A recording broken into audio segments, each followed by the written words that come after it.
आज दिनांक 16 फेब्रुवारी रोजी संत सेवालाल महाराज जयंती 286 निमित्त आज दिनांक 16/2/2025 रोजी संत सेवालाल महाराज जयंती निमित्त उमरखेड येथे राज्यमंत्री इंद्रदिल नाईक व उमरखेडचे आमदार किसन वानखेडे व यवतमाळ जिल्हा भाजपचे अध्यक्ष नितीन भाऊ भुतडा यांच्या उपस्थितीत संत सेवालाल महाराज यांची जयंती संपन्न।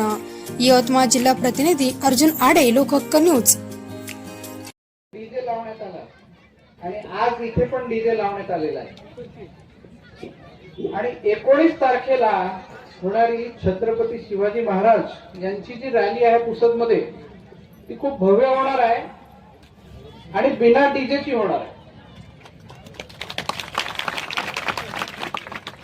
म्हणजे आपण जेव्हा म्हणतो बंजारा समाजात आम्ही साहेब एक दुसऱ्याला भेटतो तर जय सेवालाल म्हणतो, पण ते म्हणण्यापुरता राहायला नाही पाहिजे। नितीन भाऊ आपण बोलला त्याचप्रमाणे माझं मत आहे की आज जर सेवालाल महाराज असते तर त्यांना कदापित हे आवडलं नसतं।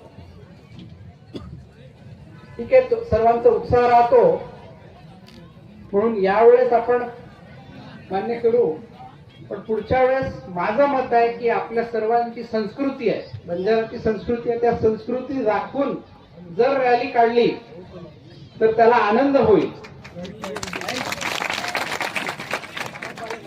पारंपरिक वाद्यात डफडा ज्याला म्हणतो आपण, लेंगी बोलत काढा, त्याला खूप खूप आनंद होईल। 100% माझं मत आहे। दुसरं म्हणजे आता तमखियोबा आता आवडून आपण केरोज बाकर तो असो छे विषय अब मैंने काही लोक आहे मन फेटा बांधो के लागो कारण वरो ई मन बांधा है कालन पोरा देवी